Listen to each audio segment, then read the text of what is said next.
Olá, meus amigos, queridos irmãos que estão nos acompanhando aqui pelo canal do Espiritismo na Prática. Nós vamos hoje, meu nome é Kleber, né, sou de Juiz de Fora e sou trabalhador lá da Sociedade Espírita Joana de Ângeles, daqui de Juiz de Fora.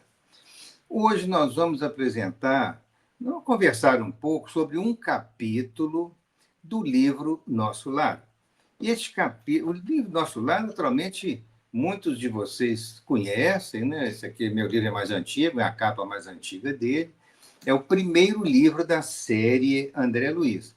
E antes de nós começarmos as nossas reflexões, as nossas considerações, nós vamos convocar a todos vocês que nós possamos unir os nossos pensamentos em Jesus, nosso mestre amado, mentalizar também a figura querida de André Luiz, que nos traz tantos ensinamentos maravilhosos da doutrina espírita e do Evangelho de Jesus, e vamos rogar a proteção amiga e fraternal para os instantes de nossos estudos, para que possamos ficar em sintonia com os amigos espirituais e que esses ensinamentos possam penetrar os nossos corações, as nossas mentes, e todos nós, queridos amigos, entrelaçados pela sintonia dos pensamentos no bem.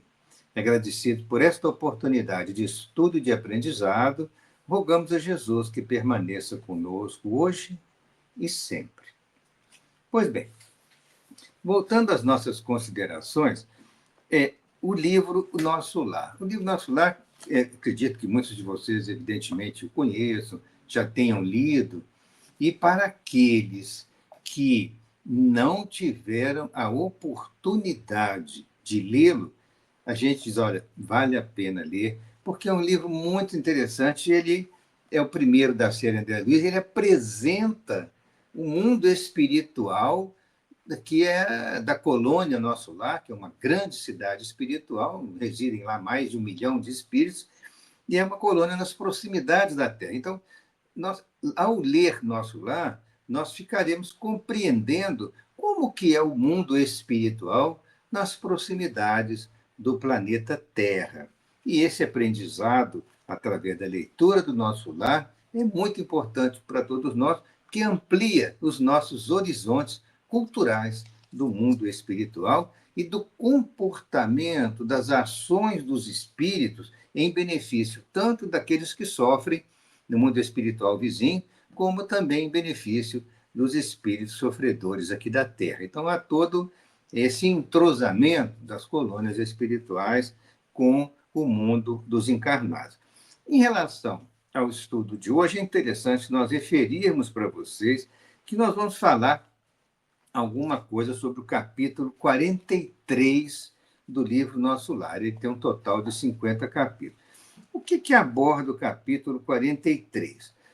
Ocorre que houve o problema do desencadeamento da Segunda Guerra Mundial, que aconteceu através da invasão da Alemanha na Polônia. Isso foi no dia 1º de setembro de 1939, em que as forças nazistas, lamentavelmente, de forma tremendamente destruidora, invadiram a Polônia através das bombas pelos aviões da Força Aérea Alemã, da Luftwaffe alemã, e pelos exércitos nazistas que invadiram por terra. Isso aconteceu no ano de 1939, conforme nós temos referência, dia 1º de setembro.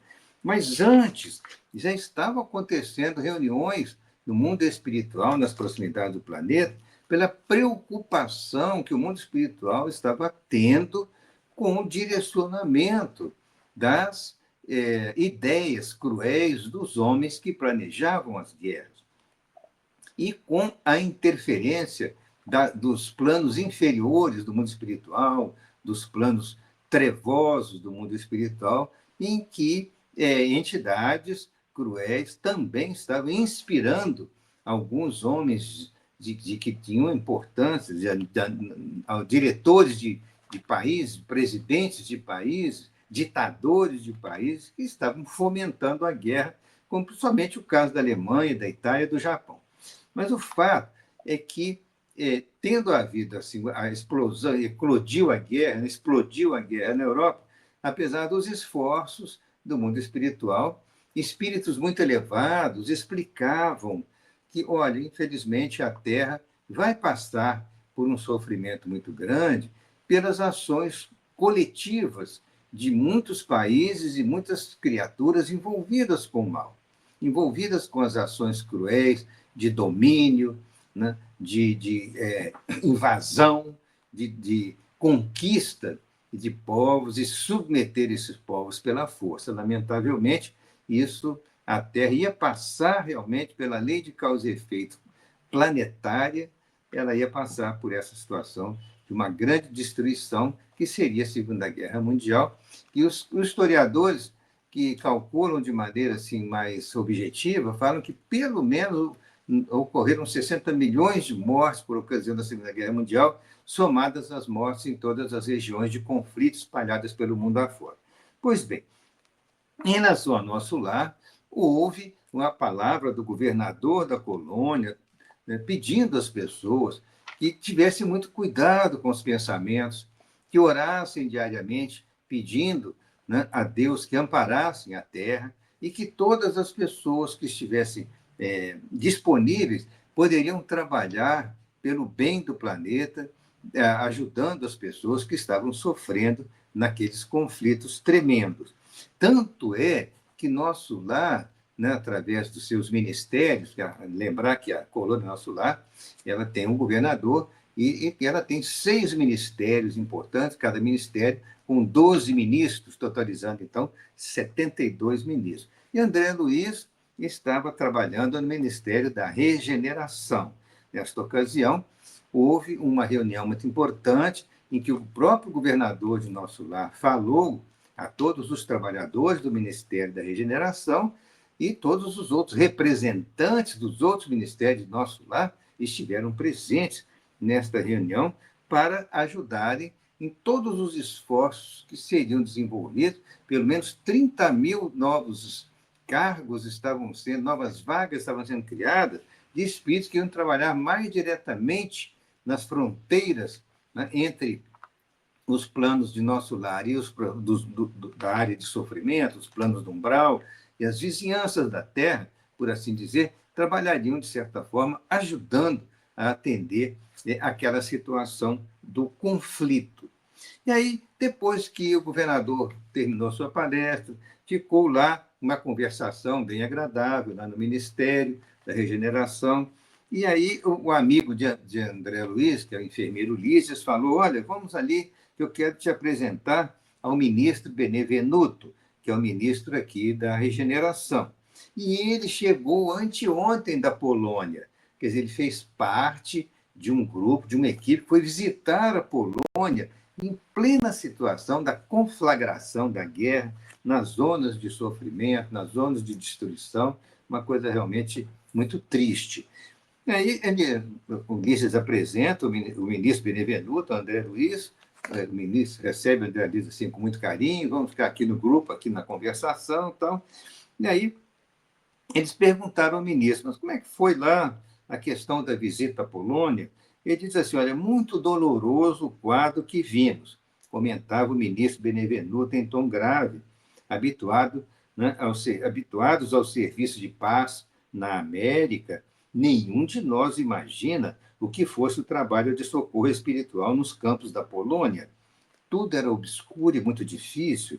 Não podem ali esperar as claridades da fé nos agressores, nem tampouco na maioria das vítimas, que se entregam totalmente a pavorosas impressões. Os encarnados não nos ajudam, apenas consomem as nossas forças. Desde o começo do meu ministério, eu nunca vi tantos e tamanhos sofrimentos coletivos, que ele observou na Polônia durante a invasão nazista no mês de setembro de 1939. E a comissão demorou-se muito por lá? Perguntou um companheiro.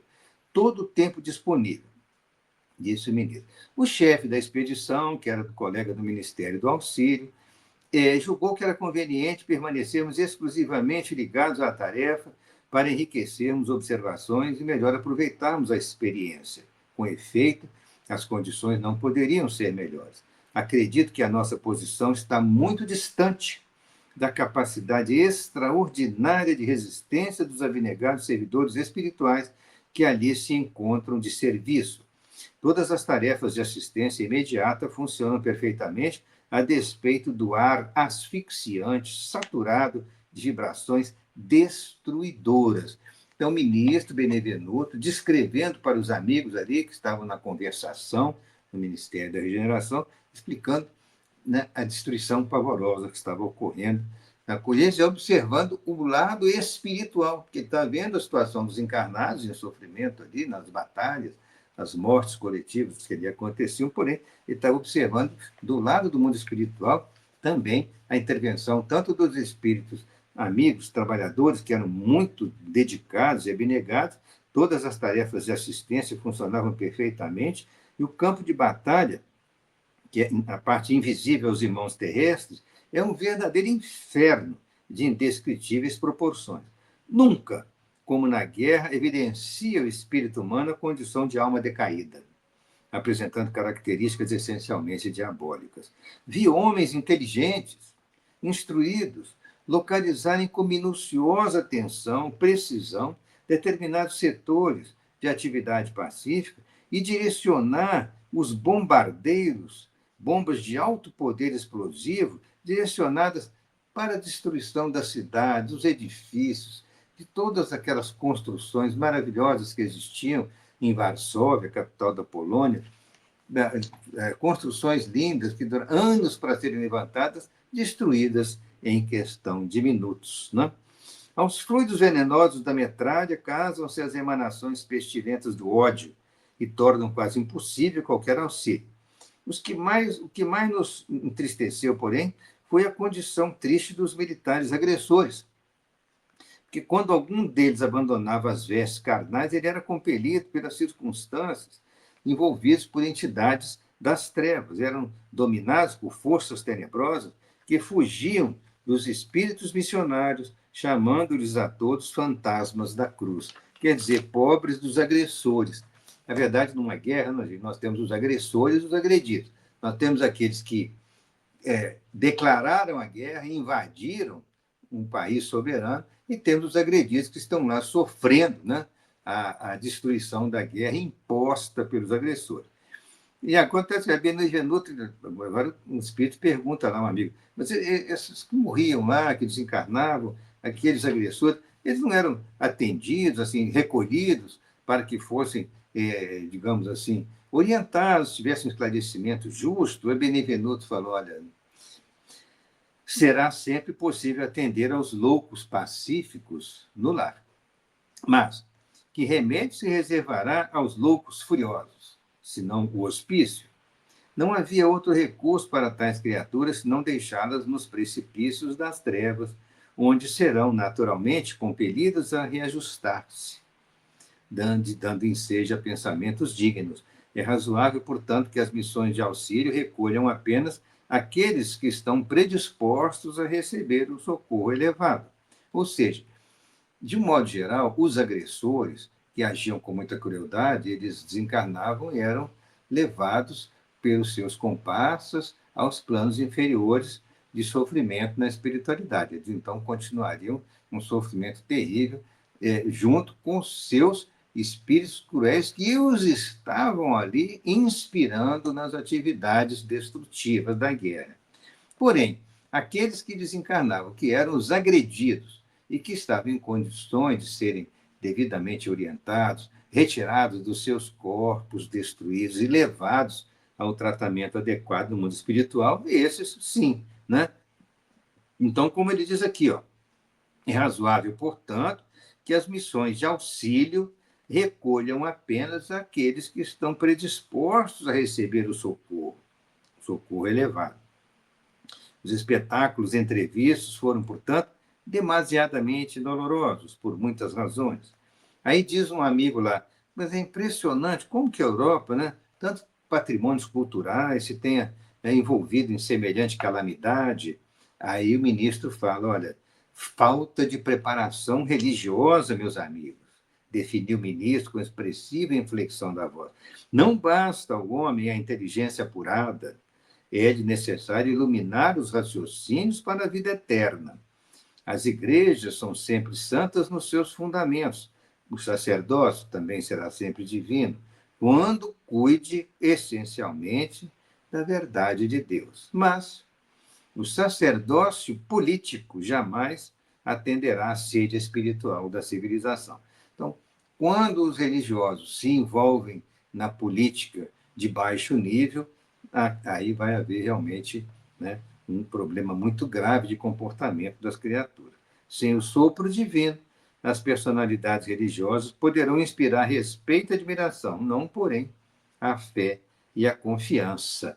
Vejam que quando o ministro fala que a Europa se envolveu num conflito daquelas proporções, ele diz, por falta de preparação religiosa, é porque, lamentavelmente, em alguns países que eram os agressores, que desenvolveram aquela corrida armamentista terrível para fazer frente, então, aos combates iniciais, que se tornaram potências militares, eles estavam sem o devido preparo religioso, sem a fé necessária, porque aquelas pessoas que dirigiam e comandavam a guerra, se elas tivessem alguma noção de continuidade da vida após a morte, se elas tivessem alguma noção da responsabilidade de seus atos perante as leis superiores da vida, elas jamais teriam se envolvido numa aventura destrutiva dessa natureza. Porém, lamentavelmente, o que essas grandes autoridades ditatoriais querem é o poder,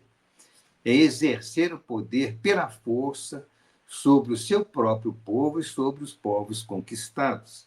Desta forma, na sanha, na ânsia de manter o poder, de adquirir o poder, de conquistar cada vez mais as pobres nações agredidas, aí, lamentavelmente, se envolvem em conflitos extremamente cruéis e destrutivos.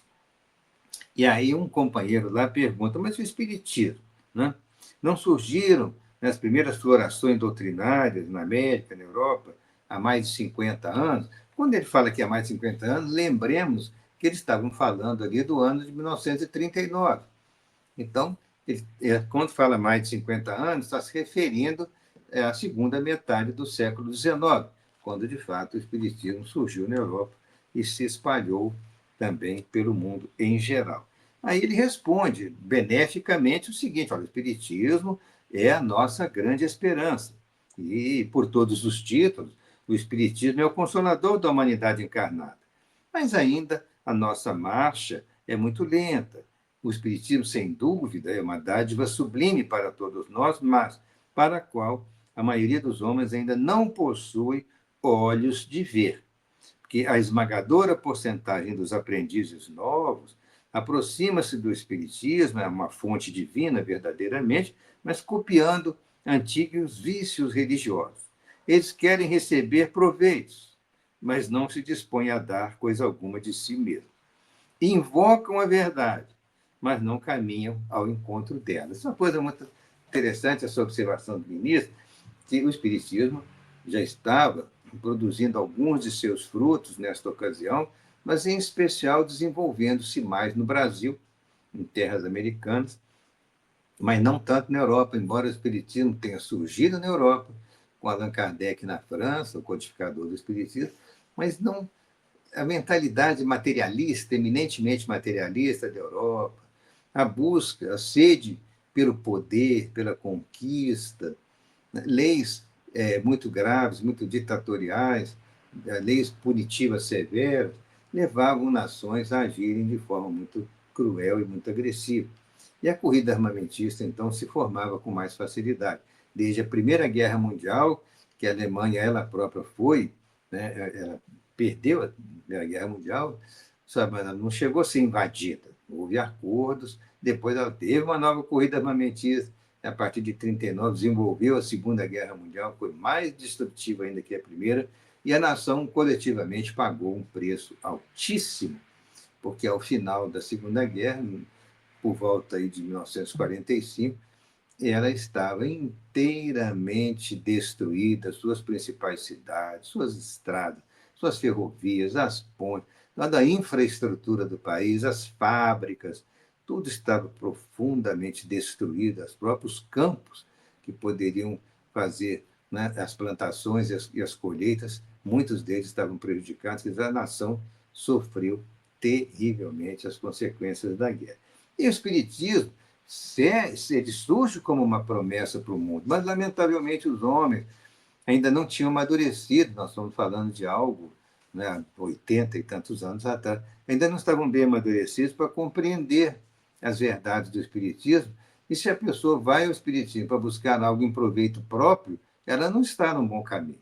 Entender que vai para aprender as reflexões sobre as leis divinas, que o Espiritismo nos trouxe, é, trazendo os ensinamentos de Jesus ao conhecimento mais moderno nosso, a compreensão cultural nossa moderna, trazendo o Evangelho para a atualidade, facilitando a compreensão da doutrina do Cristo. Se nós imaginarmos somente uma, uma orientação básica da doutrina cristã, que é amar a Deus sobre todas as coisas e amar ao próximo como a si mesmo, se seguíssemos verdadeiramente essa orientação do Cristo, não haveria guerras. E se eu vou gostar do meu próximo como eu tenho que gostar de mim mesmo, então não há, acaba a crueldade, acaba o ódio, acaba a inveja, o egoísmo, a vaidade, o orgulho, porque eu vou olhar o meu irmão com carinho, com fraternidade, desejando o bem para ele, tanto como eu gostaria que fizessem comigo o bem. Eu vou tratá-lo da mesma forma que eu gostaria que eu fosse tratado. Então, se nós estivermos seguindo a base do cristianismo, né, reconhecerão os meus discípulos por muito se amarem, dizia Jesus. Sim, porque se houver amor entre as criaturas, desaparece toda a miséria, toda a guerra, todo o ódio, né, toda a vaidade, o orgulho, enfim, nós estaríamos caminhando francamente para o mundo da regeneração. Mas o importante desses comentários aqui, meus irmãos, é o seguinte: os agressores, coitados, eles são vistos no mundo espiritual não como inimigos, eles são vistos como pobres, né, pessoas que não interpretaram ainda convenientemente a lei de Deus, né? São vistos como pessoas que têm assim uma patologia da alma, quer dizer, o ódio, né, no que o amor inteiramente alterado, que o ódio seria uma patologia da alma, né? São doentes do coração e que depois certamente vão se regenerar com o tempo em novas reencarnações, entendendo que devem seguir o caminho do bem e não da crueldade. Mas, por outro lado, eles, coitados, ao desencarnarem, como eles eram agressores e estavam agindo com crueldade contra as leis divinas, eles eram envolvidos pelos inimigos da espiritualidade inferior, levados para a zona de sofrimento, até que, com o tempo, mais tarde, poderiam de lá serem retirados. Os próprios espíritos que estariam também, né, envolvendo-os poderiam ser retirados oportunamente para serem recambiados a reencarnações regeneradoras aqui na Terra. Mas aqueles que eram os agredidos e que estavam em melhores condições mentais, melhores condições espirituais de atendimento, esses sim, eles eram atendidos pelos espíritos do bem e levados para as colônias de tratamento espiritual. E sabemos nós, por informações de André Luiz, que muitos deles foram recambiados para as colônias americanas, ou seja, para as colônias das Américas, em geral. Isso André Luiz nos explica em outros livros, por exemplo, Mensageiros, que é o segundo livro de André Luiz, explica que muitos espíritos que desencarnaram na Europa eram tão numerosos, né, os espíritos na desencarnação, que o mundo espiritual superior deliberou: olha, não podem todos ficarem aqui no ambiente, na psicosfera da Europa, no ambiente espiritual da Europa, traria uma dificuldade muito grande para atendimento, vamos levar pelo menos 50% daqueles que perderam suas vidas físicas, seus corpos físicos na Guerra Mundial, foram recambiados a várias colônias das Américas para aí receberem o atendimento espiritual adequado e se prepararem na paz e na harmonia para vidas futuras, ou seja, ajudando a regenerar o mundo. Então, veja que há uma diferença muito grande entre o agressor e o agredido. O agressor ainda ia passar por muito sofrimento. Por isso que se diz que é melhor ser agredido do que agredir, porque aqueles que foram agredidos desencarnaram em condições psicológicas, em condições mentais de, mais benefício perante as leis de Deus, né? Afinal de contas, eles estavam se libertando de um passado naquela guerra, e ao se libertarem como agredidos, eles mereceram o atendimento espiritual adequado pelas vibrações melhores que eles traziam nos seus corações. E aí foram conduzidos para as zonas de atendimento nas colônias do bem, né, nas Américas, tanto nas América do Norte, Central e do Sul. Especificamente no Brasil, muitos vieram para essas regiões do Brasil para serem atendidos. E aqui o ministro explica que a Terra tem que se libertar das ideias de ódio, de crueldade, de violência, de domínio, de paixões desenfreadas, vencer o orgulho, vencer a vaidade e caminhar no sentido da fraternidade. Só assim, dessa forma, a nossa Terra, vencendo as misérias, vencendo essas terríveis desigualdades de sofrimento entre as criaturas, vencendo a fome e atuando em benefício dos que sofrem, progressivamente a mensagem de Jesus vai se implantar na Terra definitivamente com uma ação muito poderosa de influência do Espiritismo, que vai se generalizar pelo mundo, as ideias espíritas vão influenciar outras áreas do pensamento humano, outras religiões, e nós caminharemos, com certeza, a passos largos para a transformação do mundo no sentido da regeneração. Vamos sair do campo das provas e expiações e vamos caminhar na direção da regeneração, buscando a paz entre as criaturas. Quando chegarmos nesta fase, meus irmãos, o mundo terá um progresso espantoso, tanto na direção do conhecimento, da parte intelectual, como também na direção do sentimento, buscando o amor entre as criaturas. Então, é isso que nós tínhamos que trazer para vocês. Vou convidar vocês a pegarem em casa com mais calma o livro Nosso Lar e relerem o capítulo 43, que nos traz profundos ensinamentos para que as nossas meditações possam ser feitas com mais tranquilidade, com mais calma, no silêncio da noite, no sentido de compreendermos melhor a doutrina de Jesus e as leis divinas que regem as nossas vidas no caminho do progresso espiritual. Desejo muita paz a todos os irmãos que estão sintonizados conosco e, novamente, rogamos a Jesus, nosso Mestre, que nos ampare, nos inspire, para que sejamos instrumentos fiéis nas mãos dos amigos espirituais e vão nos inspirar no estudo e no conhecimento das leis de Deus. Desta forma, rogamos que a paz de Jesus possa estar hoje e sempre em nossos corações. Que assim seja. Uma boa noite a todos. Muito obrigado pela sintonia dos pensamentos, pelas vibrações fraternais que todos vocês emitiram durante os nossos estudos, desejando que oportunamente possamos nos encontrar para continuarmos as nossas meditações e as nossas reflexões. Uma boa noite para todos.